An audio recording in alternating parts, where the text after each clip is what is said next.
그래서 여러분 지금까지는 이제 전해질에 대해서 이렇게 살펴봤고요. 그 다음에 이제 마지막으로 남은 재료가 바로 이제 세퍼레이터, 이제 분리막이 되겠죠. 앞에서도 설명했는데 일단은 그 분리막, 여기서 지금 보면은 요게 지금 이제 분리막을 보여주고 있습니다. 그래서 이제 여기 분리막을 보면은 여기에 이제 기공이 있어서 통로가 있어서 여기 이 통로를 통해서 지금 이제 리튬 이온이 왔다 갔다 하는 걸 보여주고 있죠. 그래서 지금은 요거 그림에서 보면은 요쪽은 지금 양극에 해당되죠. 그래서 이제 알루미늄 칩 전체에 이제 양극 활물질이 지금 이제 포지티브 일렉트로드가 여기 이제 붙어 있는 걸 보여주고 있고요. 요쪽은 지금 이제 카파 칩 전체에 지금 이제 네거티브 일렉트로드, 그라파이트 같은 거가 이제 붙어 있는 걸 보여주고 있고요. 리튬 이온이 지금 이제 산화 환원 또는 이제 충전 방전 과정 중에서 리튬 이온이 왔다 갔다 하고 어떻게 보면 요게 바로 이제 분리막이고요. 요 분리막이 바로 이제 리튬 이온의 이제 통로가 되는 거죠.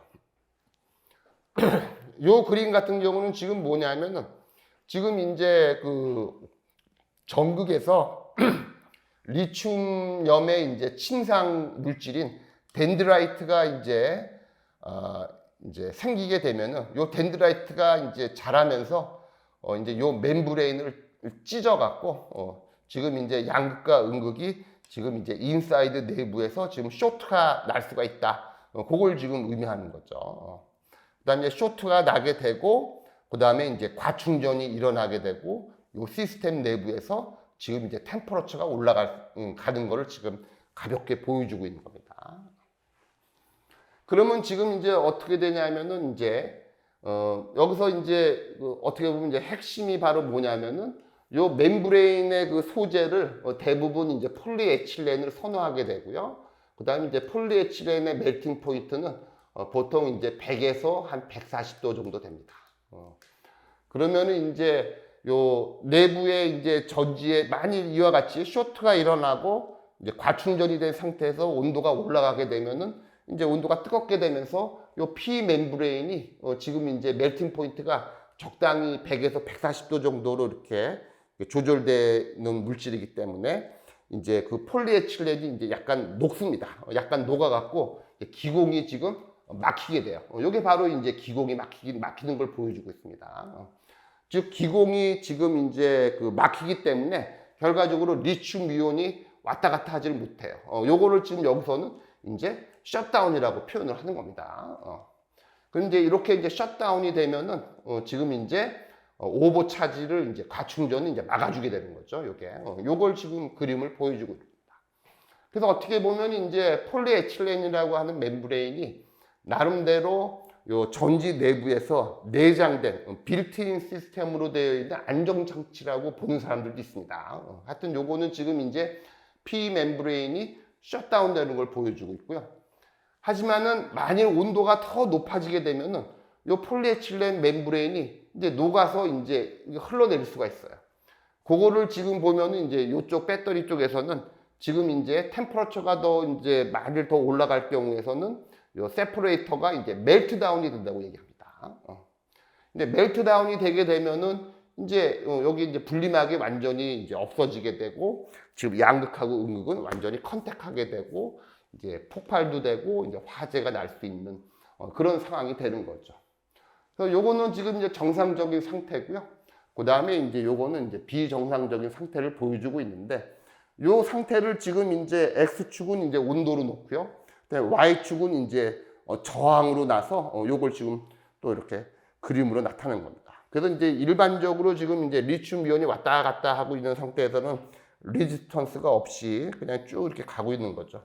근데 만일 이제 템퍼러처가 이제 이런 비이상적인 상황에서는 지금 이제 이렇게 셧다운이 이제 발생을 해서 이제 그 저항이 올라가는 걸 보여주고 있죠. 템퍼러처, 셧다운 템퍼러처에서 일단 셧다운이 되는 템퍼러처에서 지금 이제 저항이 올라가게 되는 거고요. 전류는 이제 통하지 않게 되는 거죠.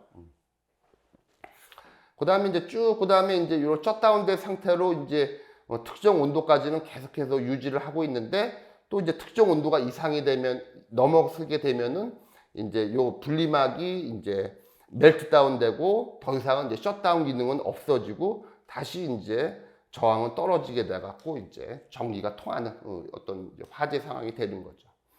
그래서 어떻게 보면 이제 이 분리막의 역할이 무엇이냐? 결과적으로 이 분리막이라는 거는 일단은 이와 같이 이제 셧다운 기능을 갖고 있어야 되고요. 특정 온도에서는 이제 그 멤브레인을 구성하고 있는 고분자가 녹아져 갖고 이렇게 기공을 막아주는 이런 셧다운 기능을 당연히 갖고 있어야 되고요. 한편 이 멜트다운은 안 좋은 거기 때문에 당연히 멜트다운은 되면 안 되고, 결과적으로 이 셧다운 템퍼러처와 멜트다운 그 템퍼러처를 적절하게 이제 유지하는 거가 중요한데, 거기에 해당되는 고분자가 많지가 않아요. 그래서 지금 이제 여기에 이제 셧다운 템퍼러처하고 멜트다운 템퍼러처를 적당히 이제 조절할 수 있는 고분자, 그 중에서 이제 당첨된 거가 바로 폴리에틸렌하고 폴리프로필렌입니다. 그래서 이제 다른 고분자들은 아마 이제 다른 멤브레인들도 상당히 많습니다. 슬통계 멤브레인도 있고 테플론 멤브레인도 있고 다양한 멤브레인이 있지만, 그런 다양한 멤브레인들이 여기 배터리 쪽에서 이제 이렇게 사용될 수 없는 이유는 바로 이제 이 분리막은 바로 이 셧다운과 멜트다운을 잘 컨트롤을 해야 되는 겁니다. 그래서 이제 하여튼 분리막은 특히 이제 폴리에틸렌이 독보적으로 지금 사용하고 있습니다. 그래서 지금 이제 그 분리막을 만드는 걸 보면은 지금 이제 여러 가지 방법이 지금은 나와 있죠. 일단은 그 분리막을 만드는 거는 일단은 이제 건식이 있고요. 그 다음에 이제 습식이 있습니다. 그래서 먼저 건식에 의해서 이제 만들어지는 그 내용을 먼저 설명을 하겠습니다. 지금에 와갖고는 거의 트렌드가 이제 습식으로 만듭니다. 근데 이제 건식으로 만드는 거가 보통 이제 미국 회사였던 셀가드가 먼저 시작을 한 프로세스여갖고 요거 이제 한번 살펴보죠. 그래서 이제 앞에서도 얘기했지만은 보통 이제 폴리에틸렌하고 폴리프로필렌이 제일 많이 사용되고 있는 일단은 그 멤브레인 소재고요. 일단은 그 폴리에틸렌 같은 경우에는 주로 이제 HDP, 하이덴시티 폴리에틸렌이 이제 초기에 이제 많이 사용됐고요. 지금에 와갖고는 또 이제 아까 멜트다운 템퍼러처를 높여줄 수 있고 뭐 그런 목적으로도 일단 물성이 좋고 분자량이 큰 울트라 하이 몰큘러 웨이트 폴리에틸렌, 보통 우리가 알고 있는 분자량 한 100만이라고 지금 이제 알려져 있죠. 그런 조금 이제 초분자의 이제 폴리에틸렌이 지금 이제 이렇게 사용되고 있고요. 한편 이제 PP도 폴리프로필렌은 폴리에틸렌보다는 멜팅 포인트가 조금 높습니다. 그 다음에 이제 물성도 조금 좋아서 이렇게 부분적으로는 PP도 나름대로 이렇게 배터리용 분리막에서 한 축을 이루고 있는 좋은 이제 그 분리막 소재가 되겠습니다.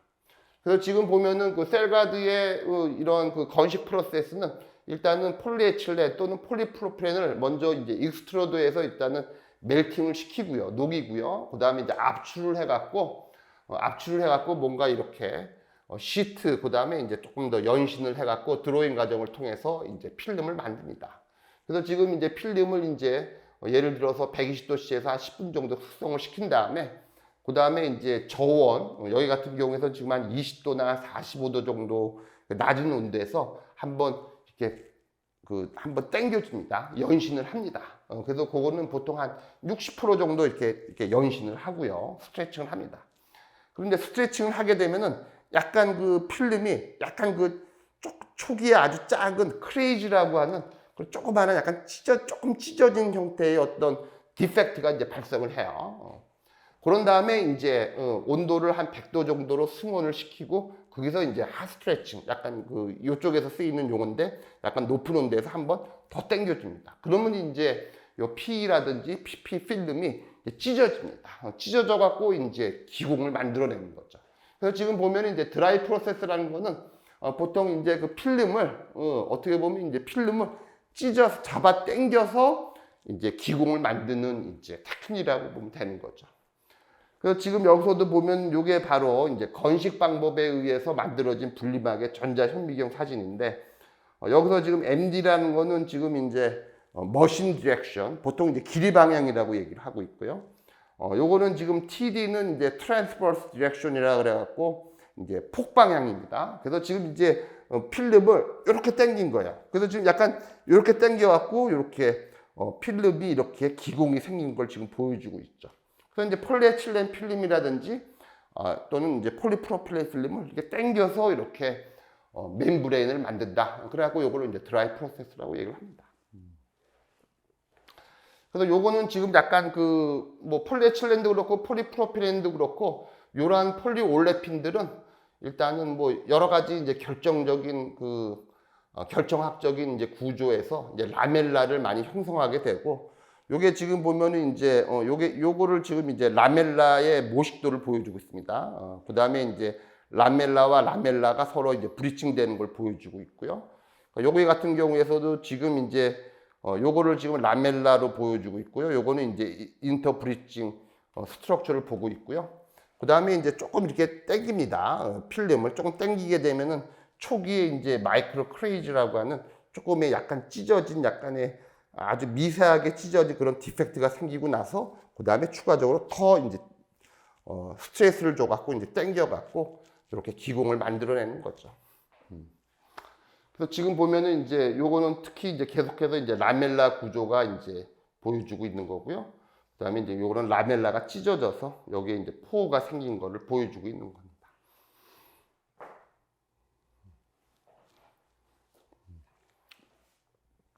보통 여러분들 그 고분자의 그 모포로지를 고체 상태에서 모포로지를 얘기할 때 보통 이제 결정학 모델에서 보면은 일단은 그 고분자 같은 경우는 이렇게 프린지드 마이셀 이런 구조가 있고요. 그 다음에 이제 이렇게 이제 라멜라 구조라는 걸로 이제 구성되어 있다고 이렇게 알려져 있습니다. 그래서 이제 라멜라 같은 경우도 이렇게 이런 라멜라 같은 경우는 이제 주로 이제 결정 영역을 구성을 하고 있고요. 또 이렇게 약간 디펙트와 같은 이런 부분은 이제 아모포스 그 영역을 이룬다고 알려져 있습니다. 그래서 지금 이제 요 내용은 지금 이제 그 폴리머 피직스에서 나오는 특히 이제 구정, 특히 이제 구 형태의 스피리컬 이제 그 구정을 지금 보여주고 있습니다. 그래서 지금 보면 이제 스피러라이트라는 거는 일단은 그 아주 그 잘 정리가 된 이제 라멜라로 이제 구성되어 있고 또 이제 요 라멜라 같은 경우는 주로 이제 덴시티가 높고 나름대로 이제 좋은 미케니컬 프로퍼티를 담당하는 그런 결정 영역에 해당되고 있고요. 한편 또 라멜라라는 거는 항상 이 아모포스 비결정 영역으로 또 이렇게 브리칭 형태되는 걸로 이제 연결된 형태로 되어 있습니다. 보통 이렇게 이제 이런 그 아모포스 리전들은 이제 요 라멜라 그 영역보다는 조금 이제 물성이 조금 떨어지기 때문에 그쪽 부분에서 이제 당겨지면 이제 찢어지는 그런 역할을 하고 있습니다. 그래서 보통 이제 고분자 이제 결정학 쪽에서는 보통 이제 폴리에틸렌과 같은 이런 폴리머들은 주로 이제 요 라멜라 스트럭처를 함유하고 있는 이제 구형의 이제 그 결정을 갖고 있다. 보통 이제 구정이라고 얘기하는데 그런 것들을 이제 광학 현미경으로 이제 90도로 이제 교차가 되어 있는 폴라라이저 상태에서 만약 관찰하게 되면은 복굴절 형상 때문에 특정에 있다는 그 패턴이 나옵니다. 이게 바로 이제 광학 현미경으로 이제 폴리에틸렌과 같은 이런 고분자를 관찰하게 되면은 특히 볼 수 있는 이제 광학 현미경 사진입니다. 이런 것들을 여러분들이 이제 말티스 크로스 패턴이라고 얘기하고 있고요. 이게 바로 이제 어떻게 보면 이제 폴리에틸렌과 같은 그런 폴리올레핀들의 고체 상태에서의 어떤 이런 라멜라 구조를 포함한 이런 스피럴 라이트를 지금 보여주고 있습니다. 그래서 지금도 보면 이제 전체적으로 구정인데 요 구정의 그 깊이 있게 조금 더 확장해서 보면 다 이런 구정들이 이와 같이 이제 크리스탈라인한 라멜라와 그 다음에 비결정 영역으로 이렇게 구성되어 있다. 그걸 지금 보여주고 있습니다. 그래서 이제 여기서 이제 이런 폴리올레핀들이 이와 같은 이제 특성을 나타내는 걸 알기 때문에 요거는 찢으면은 이제 예를 들어서 당기면 이제 찢어지면서 이제 마이크로포가 그 안에 이제 생성시킬 수 있다는 걸 알았기 때문에 이와 같이 건식 방식으로 이제 셀가드 같은 회사에서는 이제 멤브레인을 만들어서 이제 리튬 배터리의 분리막으로 이제 사용하게 된 계기가 된 거겠죠. 요거는 지금 이제 그 셀가드의 지금 요 홈페이지를 보여주고 있습니다. 그래서 이제 원래는 미국 회사였는데 지금은 이제 일본 기업인 아사히 카세이에 지금 이제 인수가 됐죠. 요거는 지금 이제 셀가드의 이제 제품을 보여주고 있는데, 요거 같은 경우는 지금 이제 한 그 25 마이크로 사이즈고요. 이제 그 두께가. 그 다음에 이제 폴리프로필렌으로 되어 있는 모노레이어 1층으로 된 멤브레인을 지금 이제 보여주고 있는 겁니다. 그래서 이제 뭐 셀가드라는 데서는 이제 모노레이어도 만들고요. 요것도 지금 보면 이제 PP 이제 모노레이어 요걸 지금 보여주고 있습니다. 하여튼 뭐 건식으로 이렇게 리튬 2차 전지용 분리막 재료를 만든 첫 번째 회사가 바로 요 셀가드. 그래서 나름대로 이제 유명합니다.